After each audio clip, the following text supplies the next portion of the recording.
Mes soeurs chrétiennes, vous êtes là? Ok, aujourd'hui j'ai un message pour vous.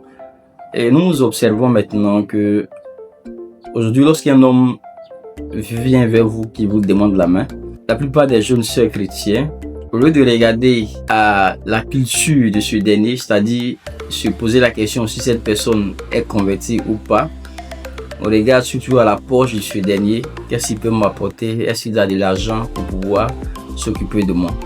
Du coup, on laisse de côté cette histoire de chrétienté, on laisse de côté le salut et on cherche sa propre survie en allant avec un homme. Ce qui fait qu'aujourd'hui, tu vas remarquer que beaucoup de sœurs se marient. Souvent, les pasteurs leur disent non, vous n'avez pas le droit de vous marier avec des personnes qui ne connaissent pas le Seigneur. Mais ils disent souvent que ces pasteurs-là n'aiment pas leur bien. Et vraiment, elles quittent l'église et elles vont avec l'homme. Souvent, l'homme n'est pas converti, il ne va pas à l'église. Souvent, il est d'une autre religion et tout ça. Je vais vous dire, ouvrez bien vos oreilles. La Bible dit que Jésus a dit que celui qui perdra sa vie à cause de moi la retrouvera. Mais celui qui voudrait sauver sa vie la perdra. Ça veut dire quoi? Et lorsqu'on voit plus loin dans le livre de Matthieu 6,33, la Bible dit que cherchez premièrement le royaume des cieux et sa justice. Et comment ce verset peut s'appliquer dans le cas du mariage? C'est-à-dire, lorsqu'un homme vient vers toi, ton Dieu te dit d'abord de chercher premièrement le royaume des cieux. Donc c'est de voir en cet homme-là si ce dernier aime le Seigneur, s'il a le salut, s'il est converti. C'est d'abord ça. C'est d'abord la première des choses. C'est pas d'abord à regarder sa poche. Parce que tu peux te marier pour ton bonheur sur terre. Oui, mais à quoi ça sert d'aller te marier et d'avoir des enfants qui ne connaîtront pas le Seigneur? Tu me diras que non, quand on va se marier, je vais le convertir. Tu ne pourras pas le convertir. S'il n'a pas eu besoin de se convertir, de se changer pour t'attirer, il n'aura pas besoin de se transformer pour te garder.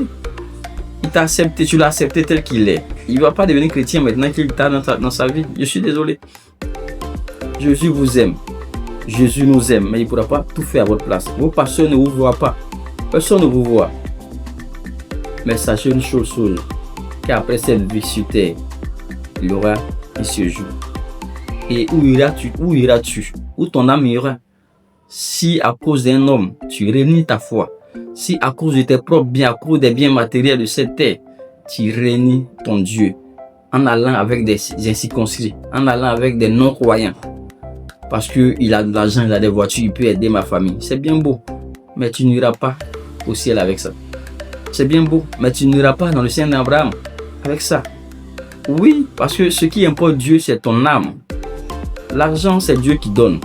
Et personne ne dit qu'il faut passer forcément par un homme pour pouvoir être bien dans sa vie. Je suis désolé, et c'est cette manière de penser que votre bonheur va provenir d'un mariage qui vous met dans tout ça là. Sinon, dans votre église là, des garçons qui te cherchent parce qu'ils n'ont pas d'argent, tu ne le regardes pas. Oh, il a les saluts. Je ne dis pas cela pour encourager ces fainéants dans les églises là à avoir les bonnes femmes, je ne dis pas ça.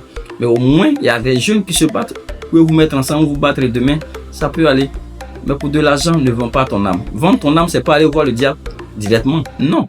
C'est l'accepter d'un mariage avec quelqu'un qui n'est pas converti. Et quand tu es une chrétienne, surtout vous, nos sœurs, quand vous faites ça, après vous allez fatiguer les pasteurs, après vous allez faire ça. Bon, l'argent ne fait pas tout sur cette terre. Donc si c'est pour de l'argent, tu veux vendre ton âme, vas-y. Mais après, ne viens pas accuser le Christ. Après, ne viens pas accuser le pasteur. Après, ne viens pas accuser les sorciers. Voilà, parce que celui à qui tu t'allies, tu deviens comme lui. Les démons qu'il a là, automatiquement, les démons prennent possession dans ta vie. Tu ne connais pas son passé. Peut-être que c'est un homme qui a tué, il a du sang sur sa main. Et demain, tu auras des enfants qui seront des criminels, des bandits, des assassins. Tu ne comprendras pas. Tu vas prier, non. Et c'est l'homme que tu as pris là, tu connais réellement son histoire. Peut-être qu'il n'a pas encore fait la paix avec le Seigneur. Donc tout son péché, le péché de ses parents est encore sur lui. Et comme il t'a pris, ça va te contaminer. Que Dieu nous aide. Je ne dis pas cela pour ceux qui viennent dans le Seigneur déjà avec les hommes non convertis. Là, l'apôtre Paul l'a dit, vous pouvez les garder. En tout cas, mais ceux qui sont déjà dans le Seigneur, qui vont les choisir des gens qui n'ont rien à voir avec le Seigneur, c'est de vous que je m'adresse. Faisons le bon choix. Et le bon choix, c'est de chercher premièrement le royaume, c'est-à-dire quelqu'un qui est sauvé. Et le reste peut suivre. Shalom chez vous.